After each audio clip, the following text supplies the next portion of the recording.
இணைஞ்சிருக்கிறது யாருன்னு பாத்தீங்கன்னா மோதிரம் துரைசாமி தான். 2026ன்றது ஆளுங்கட்சிக்கு சாதகமா இருக்கா இல்லையா?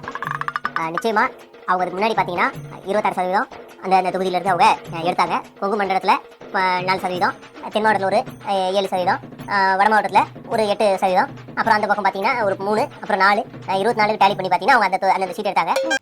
என்ன நண்பன் பேஸ் இன்னைக்கு யாரை பற்றி பேச போகிறோம் அப்படின்றது எல்லாருக்கும் தெரிஞ்சிருக்கும்னு நினைக்கிறேன். இவர் தான் வந்து புள்ளி விவரம் புலி. புள்ளி விவரம்னா இவர் அடிச்சுக்க இந்தியாவில் ஆளே கிடையாது. அப்புறம் எவ்வளோ பெரிய ஸ்ட்ராட்டஜிஸ்டாக இருந்தாலும் சரி, அவங்களாம் இவர் முன்னாடி கை கட்டி இப்படி நிற்கணும். சார் சொல்லுங்கள் சார், நீங்கள் சொல்கிறபடி தான் சார் எல்லா கட்சியும் வந்து ஆட்சி அமைக்க போகுது சார் அப்படின்னு சொல்லிட்டு நிற்பாங்க. அந்த அளவுக்கு இவர் வந்து புள்ளி விவரத்தில் பார்த்தீங்கன்னு வச்சுங்களேன் பிரித்து மேய்வாப்பில். எங்கேருந்து ஸ்டாட்டிஸ்டிக்ஸ் எடுப்பார், எந்த அளவுக்கு ஸ்டாட்டிஸ்டிக் எடுப்பார்னு தெரியாது, ஆனால் அடித்து விடுவார் பாருங்க. தலைவர் ரஜினிகாந்த் வந்து அப்போ 50% ஓட்டு வாங்குவினார். இப்போ சீமான் வந்து 18% மேலே போயிடுவாராம். ஐயோ என்னால் முடியல. இதெல்லாம் கூட நான் ஒத்துப்பையா. ஆனால் எல்லாத்துக்கும் மீறி எக்ஸ்ட்ரீமாக போய் தலைவர் பிரபாகரன் படத்தை வந்து சீமான் அவர்கள் முதல்வரான அந்த டேபிளில் முன்னாடி வச்சு நான் பார்க்கணும், அது என்னுடைய ஆசைன்னு ஒன்று விட்டாம் பாரு. ஒரு ஐயோ பீலா சாமி முடியல என்னால். யோ நீ இப்படி பேசி பேசி தான் மண்டையில் இருக்க முடியெல்லாம் கொட்டிடுச்சு போல இருக்கு. சரி, இன்னைக்கு இவர் தான் என்னென்ன பேசியிருக்காரு, என்னென்ன பண்ணுறாரு அப்படின்றத வந்து பார்ப்போம். ஏன்னா இந்த ஒரு மாநாடு ஒன்று போட்டாங்க மே 18க்கு. மாநாடு இல்லை சாரி, நினைவேந்தல். அந்த நினைவேந்தலில் சீமான் பேசிய விஷயத்த எடுத்து வச்சு இவர் பேசியிருக்காரு பாருங்க. அவர் பேசுனது கூட கேட்டுடலாம் போல இருக்கு, ஆனால் இவன் பேச முடியல. வாங்க என்னோடய சேனல் யாராவது ஃபஸ்ட்டு மாதிரி எப்படின்னா சப்ஸ்கிரைப் பண்ணி பெல் பட்டனை ப்ரெஸ் பண்ணுங்கள். ஏன்னா அவ்வளோ கஷ்டமாக இருக்குது இவங்களெல்லாம் பார்த்து நம்ம பதில் போட வேண்டியதாக இருக்குது. சரி வாங்க உள்ள போகலாம்.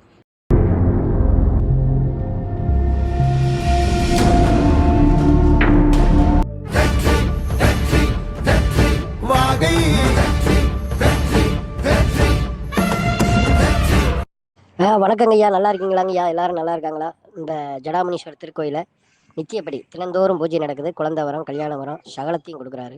கோயிலையும் நடத்துகிறேன். கோயிலுக்கு வரக்கூடிய பக்தர்களுக்கு சாப்பாடு, ஏழை எளியவர்களுக்கு, குழந்தை செல்வங்களுக்கு சாப்பாடு. ஐயா நீங்கள் ஏதாவது ஒரு உதவி செய்வீங்க. நாளைக்கெல்லாம் அன்னதானம், குழந்தைகளுக்கு ஏதாவது ஒரு உதவி செய்யுங்க. உங்கள் கையினால் ஏதாவது அனுப்பிச்சி வைங்க. இந்த சாப்பிட்ற இடத்துல மழை வெஞ்சால் ஒழுகுது, அதை வேறு கொஞ்சம் வேலை பார்க்கணும். இந்த வட்டக சட்டியெல்லாம் வாங்க வேண்டியிருக்குங்க ஐயா, அது ஒரு உதவி செய்யுங்க ஐயா. வந்து 10 வருஷம் 5 வருஷம் குழந்தை இல்லாமல் இருக்கவங்களுக்கு குழந்தை வரம், கல்யாண வரம், ஏவல், பில்லி, சூழியம், செய்வன, எவ்வளவு பெரிய விஷயங்களா இருந்தாலும் தீர்வு காணப்படும். சொன்னது போலவே வந்து அவரும் வந்து தனித்து தான் களமாட போகிறோம் அப்படின்றத அறிவிச்சிட்டாரு. மக்கள் இதுதான் அவருடைய சாங்கஸ்ட் பாசிட்டிவான விஷயம் அப்படின்றத உணர்வாங்களா சார்? ஷூர்மா மகாலட்சுமி நாச்சியப்பா, நீங்க சொல்ற அந்த கருத்து முழுக்க சரியானது சகோதரி. மக்கள் இதுதான் அவருடைய ஸ்ட்ராங்கஸ்ட் பாசிட்டிவ்னு உணர்றாங்க. அவர் தனிச்சுன்னு சொல்லும்போது முழுக்க அந்த கூட்டம் கைத்தடிச்சா இல்லையா?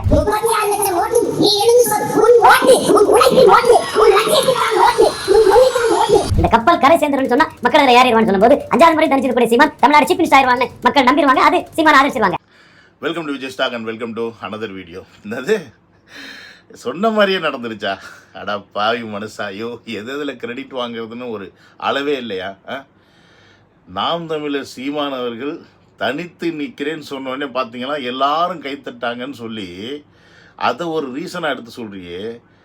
சின்ன பசங்களுக்கு கூட தெரியும் சீமான் அவர்கள் தனியாக தான் நிற்பேன்னு சொல்லுவார்னு. இதை எப்படியா நீங்கள் எப்படி எனக்கு புரியல. இத்தனை வருஷமாக சீமானை ஆதரித்து இவ்வளோ பேர் பின்னாடி இருக்கிறதுக்கு காரணமே அண்டு கடைசி காரணமே அவர் தனியாக நிற்கிறேன் அப்படின்னு சொல்கிற இந்த ஒரு ரீசன் தான். எந்த திராவிட கும்பல் கூட நான் சேர மாட்டேன், நான் தனியாக தான் நிற்பேன் அப்படின்னு இன்னைக்கு பிஜேபி சென்ட்ரலில் இருக்க நீ சீமானுக்காக பேசுகிறேன்னு தெரிஞ்சால் கூட, சீமான் வந்து அப்படியே வளைக்கிறதுக்கான வேலைகளை வந்து பிஜேபி வந்து ஏடிஎம்கே வந்து செஞ்சுக்கிட்டு இருக்குன்னு தெரிஞ்சால் கூட, இன்னமும் இளைஞர்கள் நம்பி பின்னாடி போகிறதுக்கு ஒரே காரணம் என்னென்னா சீமான் தனியாக நிற்பார் அப்படின்னு. அது என்னது, ஜெயிக்கிற கப்பல்னு தெரிஞ்சால் உடனே மக்கள் போய் ஏறிடுவாங்களா? இதுதான் கூடாது அப்படின்றது. ஜெயிக்கிற கப்பல் ஜெயிக்கிற கப்பல் எதுக்கு 5 வாட்டி எலெக்ஷன் டெபாசிட் கூட வாங்கலை? இதுக்கு ரவீந்திர துரைசாமி என்ன பதில் சொல்லுவார்னு நமக்கு தெரியல. ஏன்னா மாமாவுக்கு வந்து மறதி அதிகமாக இருக்குது. இதை சொல்லுங்க, இது ஜெயிக்கிற கப்பலா இல்லை தோக்குற கப்பலான்னு 2026 பார்ப்போம். கூட்டணி போனா இவனும் 10-11 விலை போகக்கூடியவையா, நோட்டுக்கு சீட்டுக்கு விலை போகக்கூடியவையா, மற்றவனை கண்டு கடுமையா பேசிக்கிட்டு அவன் விலை போயிட்டாயா, எத்தனை கோடியா வாங்கினா இவன் அப்படிங்கிற ஒரு கெட்ட பேர் தான் சீமானுக்கு வந்துடும். 8% இதோட ரேட் இன்னைக்கு 1000 கோடிக்கு போகக்கூடிய ஒரு சூழ்நிலையில 5% 500 கோடி, 2% 200 கோடி, 8% 800 கோடி இல்ல, அது 1000 கோடிக்கு மேல விலை போகக்கூடிய ஒரு இதை வந்து இன்னைக்கு தனிச்சு நின்று ஒரு லட்சிய உறுதியோட ஆட்சியை பிடிக்கணுங்கிறதோட இருக்கிறாயா. இதுல இப்ப சீமானை இவர் பாராட்டுறாரா இல்ல சீமானுக்கு வந்து இந்த வஞ்ச புகழ்ச்சி அணியில் ஐயோ நீ இவ்வளோ ஓட்டு வாங்கி வச்சிருக்க, இத்தனை 1000 கோடி உனக்கு கிடைக்கிறதுக்கு வாய்ப்பு இருக்குது, ஒழுங்கு மரியாதை சொல்கிறதை கேளு அப்படின்னு இன்டெரக்டாக சொல்கிறாரா அப்படின்றது தான் நமக்கு தெரியல. ஆனால் 1%க்கு 100 கோடி ரூபா கொடுக்குறாங்கன்னா பெரிய காசாச்சே. நம்மளும் பேசாமல் அரசியலில் இறங்கிட்டு எவனையாவது ஏதாவது கட்சி மாதிரி ஆரம்பிச்சு இப்படி ஏதாவது கொஞ்சம் மக்களை சேர்த்துக்கிட்டு நீங்களாம் சப்ஸ்கிரைபர்லாம் சேர்ந்ததுக்கப்புறம் நானும் ஒரு கட்சி ஆரம்பித்து ஒரு 100-200 கோடி வாங்கி செட்டில் இல்லை போல இருக்கேன். மாமா கிட்ட நான் மாமாவோட லிங்க்கில் இருக்கணும், மாமாட்ட தான் அட்வைஸ் கேட்கணும். மாமா எனக்கும் வந்து இத்தனை லட்சம் சப்ஸ்கிரைபர் இருக்காங்க, நான் இவங்களை எல்லாரையும் வந்து வாக்காளராக மாற்றுறேன், எனக்கு எத்தனை 1000 கோடி வாங்கி தருவேன் அப்படின்னு இவர் தான் வந்து டீல் பேச அனுப்பணும். ஏமாம்மா, அதாவது இப்போ நீ சொன்ன பத்தியா சீமான் அவர்கள் வந்து தனியாக நிற்கலை அப்படின்னா இவனும் 10-1 11 அப்படின்னு காரி துப்பிட்டு போயிடுவாங்க அப்படின்னு சொன்ன பத்தியா, அது உண்மை, அது சீமானுக்கே தெரியும். அதனால தான் இன்றைக்கி அவர் வந்து நம்ம தோற்றுக்கிட்டே இருந்தாலும் இந்த மக்கள் தமிழ் தேசியத்தை ஏற்றுக்கலைன்னு தெரிஞ்சாலும் வேறு வழி இல்லாமல் இப்போ நிற்கிறாப்புல தனியாக, வேறு வழி இல்லாமல். அதாவது எப்படி சொல்கிறதுனா, புலிவாலை பிடிச்சாச்சு, விட்டோம்னு வச்சுக்கோங்க புலி நம்மளை கடிச்சிரும், விடவும் முடியல. புலியும் வந்து தூங்க மாட்டேங்குது, எதுவும் பண்ண மாட்டேங்குது, அப்படியே உசுரோடு இருக்குது, எப்படா இவன் விடுவான் முக்காளி மொத்தமாக கடிச்சிடலாம் அப்படின்னு. ஸோ அதனால் இப்போ சீமான் அவர்களுக்கு இந்த தமிழ் தேசம் அப்படின்றது புலிவாலை பிடிச்ச கதையாக தான் ஆகிப்போச்சு. அதனால் அவர் இங்கிட்டும் போக முடியல அங்கிட்டும் போக முடியல. ஆனால் அவருக்கு ஒரு சான்ஸ் ஒன்று இருந்துச்சு. டிவிக்கே ஸ்டார்ட் பண்ண புதுசில் வாயை மூடிட்டே சைலண்ட்டாக போயிருந்தார் அப்படின்னாருன்னா இன்றைக்கி அவர் வந்து டிவிக்கேல சேர்ந்துருந்தா கூட இன்றைக்கி மிகப்பெரிய சக்தியாக தமிழ்நாட்டில் 2 திராவிட கட்சிகளுக்கும் 2 திருட்டு கட்சிகளுக்கும் ஆப்போசிட்டாக டிவிக்கேவும் நாம் தமிழரும் இருந்திருக்கிறாங்க, வாய்ப்பு இருந்திருக்கும். பட் அதை கெடுத்துக்கிட்டாருன்னு சொல்கிறத விட அதை வீம்புக்கு பண்ணார் அப்படின்றது தான் நான் வந்து சொல்லுவேன். ஏன்னு கேட்டிங்கன்னா அவரோட பாயிண்ட் ஆஃப் வியூவில் அவர் தனியாக தான் நிற்க போகிறேன் அப்படின்ற ஒரு பாயிண்ட்டு தெரியும். ப்ளஸ் தனியாக நின்னா ஜெயிக்க மாட்டோம்ன்றது அவருக்கே தெரியும்.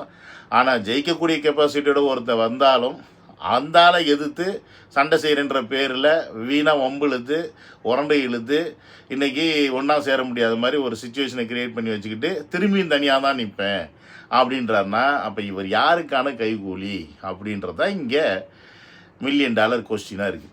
நாளைக்கு தமிழ்நாடு சீஃப் மினிஸ்டராக வரணும், இன்னைக்கே வந்தா நல்லது, இன்னைக்கு வரலாம் கூட நாளைக்கு சீமான் தமிழ்நாடு சீஃப் மினிஸ்டர் வரட்டும். எங்களுக்கு வேற யார் முன்ன போறா யார் கீழே போறா, அவரை தோக்கடிக்கணும் இவரை தோக்கடிக்கணும் அதெல்லாம் எங்களுக்கு இல்லை. எங்களுக்கு நாம் தமிழர் ஆட்சி வரணும், சீமான் முதல்வராக இருக்கணும், முதல்வர் சேருக்கு முன்னாடி வேலுப்பிள்ளை பிரபாரம் படம் இருக்கணும், இதுதான் எங்களுக்கு நோக்கம். ஐயோ, நோக்கத்தை பற்றி பேசுகிறாரு இந்த மாமா. முதல்ல ஒன்று தெரிஞ்சுக்க மாமா, யாரையும் தோக்கடிக்கிற நோக்கம் இல்லைன்னா நீ ஜெயிக்கவே முடியாது மாமா. அதுதான் பேசிக்கு. யாரையாவது தோக்கடிச்சாதான் நீ வின் பண்ண முடியும். நான் மட்டும் வின் பண்ணணும், நான் வின் பண்ணுன்னா அடுத்தவனை தோக்கடிச்சா தானே வின் பண்ண முடியும். இல்லைன்னா நீ எப்படி வின் பண்ணுவேன்? இந்த பேசிக் புரிதல் இல்லாமல் நான் வாட்டுக்கு நின்று கற்றுக்கிட்டே இருக்கிறேன், நீங்கள் எனக்கு ஓட்டு போடுங்க அப்படின்னா எப்படி போடுவாங்க? உங்களுக்கு அதிகாரத்தில் வந்து உட்காரணும்னா அவரை அங்கே அதிகாரத்தில் இருக்கிறவங்கள எடுக்கணும் முதல்ல. அப்போ அவங்கள வந்து நீங்கள் தோக்கடிக்கணும். அவங்கள தோக்கடிக்கணும்னா என்ன எக்ஸாம் எழுதியா தோக்கடிக்க முடியும்? மக்கள் மனசில் இடம் பிடிக்கணும், மக்களுடைய அந்த ஓட்டை வாங்கிறதுக்கான வேலையை செய்யணும், அதுக்கு மக்களுடைய நம்பிக்கையை பெறணும். இதெல்லாம் செய்யாமல் நாங்கள் யாரையும் தோக்கடிக்க வரல, நாங்கள் எதுவும் பண்ண வரல, ஆனால் நாங்கள் முதலமைச்சர் சீட்டில் ஏறி உட்காந்தோம்னா முன்னாடி டேபிளில் தலைவர் பிரபாகரன் படத்தை வச்சு பார்க்கணும் அதுதான் எங்கள் ஆசைன்றீங்களே. நண்பா டேய், பின்னாடி இருக்கீங்களா? இவர் யார்? சீமான் முன்னாடி இருக்கவங்களா? நல்லா பார்த்துக்கிங்க. அவங்களுக்கு யாரையும் தோக்கடிக்கிற எண்ணம்லாம் கிடையாது, ஆனால் ஜெயிக்கணும். எனக்கு தெரில இதுக்கான பாசிபிலிட்டிஸ் எப்படின்னு. நீங்கள் யாருக்காவது உங்களுக்கு தெரிஞ்சால் நீங்கள் கொஞ்சம் சொல்லுங்கள். யாரையுமே தோக்கடிக்காமல் ஜெயிக்கிறது இப்படின்னு ஒரு புக் எழுதலாம் போல இருக்கே. சீமான்கிட்ட தான் கேட்கணும். என்ன சொன்னேன், சீமான் அவர்கள் நாளைக்கு சீஃப் மினிஸ்டராக வரணுமா? இன்றைக்கே வரணுமா? ஆனால் இன்றைக்கி வரலைன்னா பரவாயில்ல, நாளைக்கு வரணுமா? இதே எத்தனை வருஷம் ஏன் சொல்லுவீங்க? எத்தனை வருஷம் சொல்லுவீங்க? 5 வருஷத்துக்கு ஒரு வாட்டி தான் ஒரு சிஎம் எலெக்ஷன் வருது. ஒரு வாட்டி சான்ஸ் விட்டோம்னா அடுத்த 5 வருஷம், இதோட 15 வருஷம், 3 வாட்டி சான்ஸ் விட்டுட்டீங்க. இந்த வாட்டி வந்தால் 4வது எத்தனை வருஷம் நீங்கள் இப்படி சான்ஸ் விடுவீங்க? அந்த பிள்ளைங்களும் பின்னாடி உங்கள் பின்னாடி சுற்றிக்கிட்டு இருக்காங்க, தமிழ் தேசியம் நீங்கள் வந்து ஏதாவது நல்லது பண்ணிடுவீங்க மக்களுக்கு அப்படின்னு. ஆனால் அவங்களுக்கு புரியாது, இவங்களுக்கு ஜெயிக்கிற எண்ணமே இல்லை. ஏன்னா தோக்கடிச்சா தானே ஜெயிக்க முடியுன்ற பேசிக் புரிதல் இல்லை அப்படின்னா எப்படி ஜெயிப்பாங்கன்றத புரிதல் வந்து அவங்களுக்கு இல்லாமல் இருக்குமே. சீமான் அவர்களுடைய கனவு நினைவாகுமா? கேள்விக்குறி.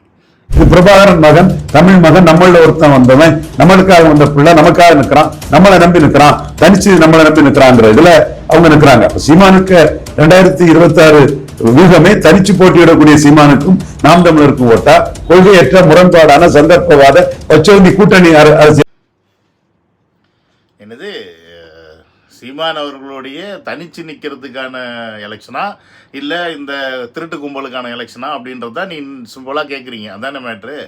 எனக்கு புரியல. என்னமோ ஃபஸ்ட்டு டைம் தனியாக நிற்கிற மாதிரி சீமானுக்கான எலெக்ஷனா அந்த கும்பலுக்கான எலெக்ஷனா? இவர் தான் கண்டினியூஸாக நின்றுக்கிட்டே இருக்காருயா.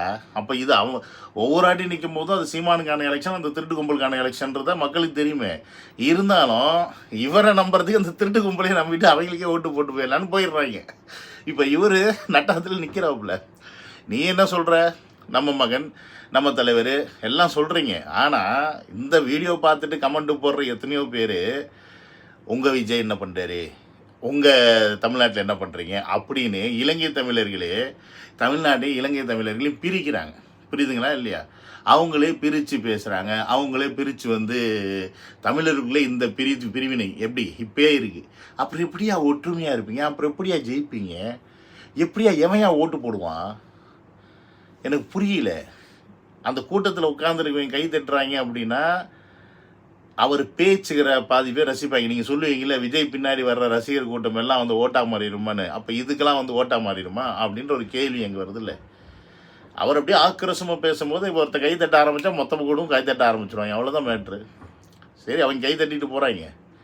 ஆனால் அவர் சிஎம் ஆகிறதுக்கு என்ன வேலை பண்ணியிருக்காரு? ஒரு சந்தர்ப்பம் இருந்துச்சு, அந்த சந்தர்ப்பத்தையும் தான் அவரே வந்து கெடுத்துக்கிட்டாரு. அப்படி இருக்கும்போது நீங்கள் எப்படி வந்து தமிழ் பிள்ளை, தமிழ் மகன், அவர் சிஎம் ஆகணும்? தமிழ் மகன் இன்னொருத்தன் வரும்போது புதுசாக ஒருத்தன் கிளம்பி வந்தால் அவர் மட்டும் நீங்கள் ஒத்துக்க மாட்டீங்க. ஆனால் இவர் மட்டும் எல்லோரும் ஏற்றுக்கணுமா? இப்போ நாங்கள் சொல்கிறோம்டா, தமிழை யாரும் ஏற்றுக்க மாட்டோம்டா. நாங்கள் ஏற்றுக்க மாட்டோம். எப்படி நாங்கள் வந்தால் எங்களை எதுக்குறீங்களோ அதே மாதிரி நாங்களும் உங்களை எதிர்ப்போம்டா. ஏன்னா விஜய் வர்றதுக்கு முன்னாடி வரைக்கும் எல்லாரும் முக்காவாசி இளைஞர்கள் இன்க்ளூடிங் மை செல்ஃப் சீமான் அவர்களுக்கு தான் ஓட்டு போடுறதா இருந்தோம். ஆனால் விஜய் அவர்கள் வந்ததுக்கப்புறமா சீமான் இங்கே வில்லன் ஆகிட்டார், அவர் ஹீரோ ஆகிட்டார். எப்பயுமே ஒரு விஷயத்தை புரிஞ்சுக்கணும்.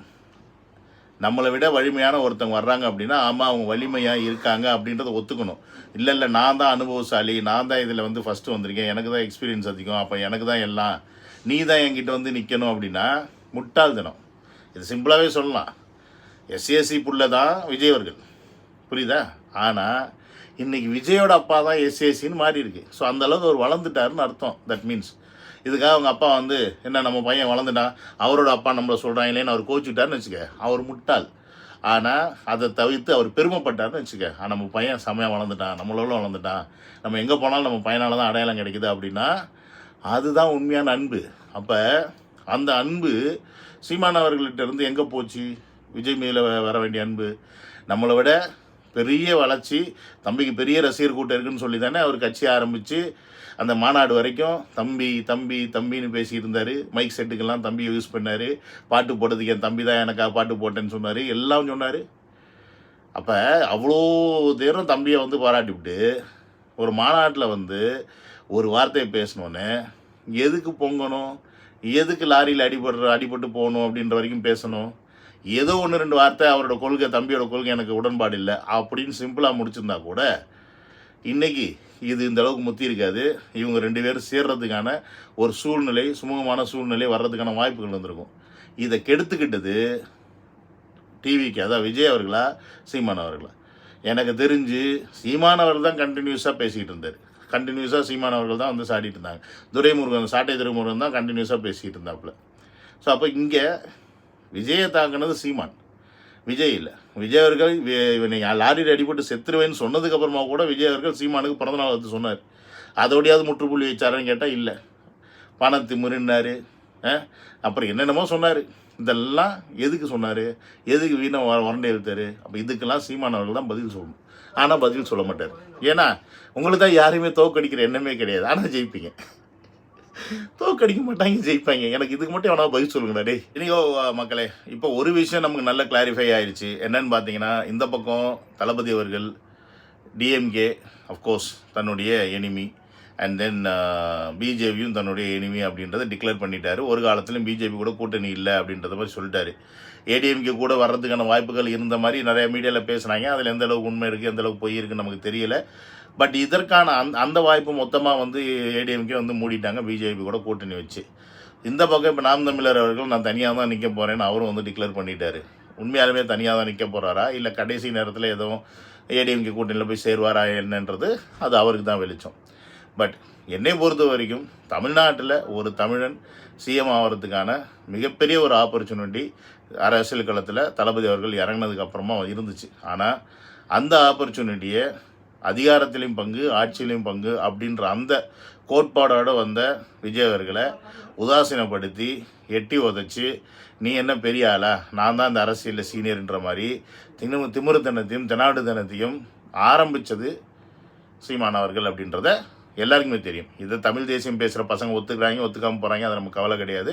அவங்க தற்கொலைகளாகவே இருந்துட்டு போட்டோம். பட் ஒரு மிகப்பெரிய ஒரு சந்தர்ப்பம், இப்போ 2 பேருமே தனியாக தான் நிற்கணும் அப்படின்ற ஒரு சூழ்நிலையில் இருக்கிறாங்க. இன்னொரு விஷயம், உண்மையாக சொல்ல போனால் சீமான் அவர்கள் தனியாக நிற்கிறேன்னு சொன்னான்னா அவர் தனியாக தான் நிற்பார். ஏன்னா அவர் கூட வேறு யாரும் கூட்டணி சேர்றதுக்கு ரெடியாக இருக்க மாட்டாங்க, சின்ன கட்சிகள் கூட போக மாட்டாங்க. அவர் சித்தாந்தத்தை ஏற்றி எந்த ஒரு சின்ன கட்சிகளும் போகாது. பட் விஜய் அவர்களுக்கு அப்படி கிடையாது. விஜய் அவர்கள் இன்றைக்கி தனியாக நிற்கிறேன்னு சொன்னாலும் எண்ட் ஆஃப் த இயரில் நிறையா பேர், நிறையா கட்சிகள் அவரை நோக்கி வர்றதுக்கான வாய்ப்புகள் இருக்குது. அதில் மாற்று கருத்தே கிடையாது. அஃப்கோர்ஸ் பிஎம்கே வராது, விடுதலை சிறுத்தை கட்சி ஆல்ரெடி அங்கே இடையில இது போய்கிட்டு இருக்கு, காங்கிரஸும் சில டிஸ்பியூட்ஸ் போய்கிட்டு இருக்கு. ஸோ இந்த மாதிரி இவங்க 2 மேஜர் கட்சி, இவங்களே இல்லைன்னா கூட எஸ்டிவிஐ அப்புறம் தேமுதிகவோ இல்லை மற்ற கட்சிகளோ வரதுக்கான வாய்ப்புகள் இருக்குது. அதில் மாட்டுக்கிறது கிடையாது. என்ன ஒரு ரிஸ்க் அப்படின்னா, ஒரு சிக்கல் அப்படின்னு பார்த்தீங்கன்னா, தேமுதிகவாக இருந்தாலும் சரி, பிஎம்கேவாக இருந்தாலும் சரி, மற்ற கட்சிகளாக இருந்தாலும் சரி, கூட்டணி வரும்போது இடம் கேட்கறது, இடம் கொடுக்கறது மேட்ரு கிடையாது. இதை மீறி அவங்க எதிர்பார்க்குறது என்னன்னு பார்த்தீங்கன்னா பணம். ஸோ இந்த பணம் பரிமாற்றம் தமிழக வெற்றி கழகத்திலிருந்து அங்கே போய் சேருமா அப்படின்னு கேட்டிங்கன்னா அதில் கேள்விக்குறி இருக்குது. ஸோ பணம் கொடுக்கறதுக்கான வாய்ப்புகள் கிடையாது. இடம் கொடுக்கறதுக்கான வாய்ப்புகள் அஃப்கோர்ஸ் கூட்டணிக்கு வந்தாங்கன்னா கொடுத்து தான் ஆவாங்க. அது எத்தனை சீட்டு என்னன்றது அவங்க முடிவு பண்ணிக்க போகிறாங்க. பட் இந்த பணம் அப்படின்ற விஷயம் இல்லை அப்படின்றனால இந்த மேஜராக இருக்கக்கூடிய கட்சிகள் என்ன பண்ணும்னா, பிரதானமாக இருக்கக்கூடிய திருட்டு முன்னேற்ற கழகத்துக்கூடையும் அனைத்து இந்திய திருட்டு முன்னேற்ற கழகத்துக்கூடையும் சேரும். ஸோ அப்படின்னும்போது இந்த பக்கம் விஜய் அவர்கள் தலைமையில் சின்ன சின்ன கட்சிகள் கூட்டணி வரலாம், அன்எக்ஸ்பெக்டடாக என்ன வேணால் நடக்கலாம் end of the year. But அந்த பக்கம் அவர் தனியாக தான் நிற்க போகிறாரு. தனியாக நின்று எவ்வளோ ஓட்டை வாங்க போகிறாரு, எவ்வளோ ஓட்டை பிரிக்க போகிறாருன்றது சீமானுக்கு மட்டும்தான் தெரியும். ஒருவேளை தனியாக நிற்கலை அப்படின்னா ஏடிஎம்க்கு கூட போய் சேர்ந்தார்னா அவர் இந்த வாட்டி கணிசமான ஒரு எம்எல்ஏ சீட்ஸையோ இல்லை ஒரு எதையோ இல்லை அட்லீஸ்ட் அவராது டெபாசிட் போக இழக்காமல் ஒரு எம்எல்ஏ சீட் வாங்க முடியும் அப்படின்ற ஒரு சின்ன அறிகுறியை இந்த வீடியோவில் நான் சொல்லிக்கிறேன். இனியும் சிஎம் ஆகி அவருடைய ஒரு டெப்யூட்டி சிஎம்மாக ஆக வேண்டிய ஒரு நல்ல சந்தர்ப்பத்தை இன்றைக்கி இழந்துட்டு உட்காந்துருக்கிறது சீமான் அவர்கள் அப்படின்றத தம்பி தங்கைகள், அவரை ஃபாலோ பண்ணும் தம்பி தங்கைகள் புரிஞ்சுக்குங்க. ஏன்னா நாங்கள் தோற்றோம்னா எங்களுக்கு 1 வருஷம் தான், ஃபஸ்ட்டு வருஷம் தான், இன்னும் 5 வருஷம் கழிச்சு கூட 2ஆக இணைக்கலாம். ஆனால் நீங்கள் எத்தனை வாட்டரா தோப்பீங்க. ஆனால் அதுதான் உங்கள் அண்ணனே சொல்லிட்டாரு, யாரையும் நாங்கள் தோக்கடிக்க மாட்டோம், ஆனால் நாங்கள் ஜெயிப்போம். இதுக்கு மட்டும் எனக்கு ஆன்சர் பண்ணுங்கடா, யாராவது ஆன்சர் பண்ணுங்கடா. Okay guys, see you on another video. Love you all. Take care. Bye bye.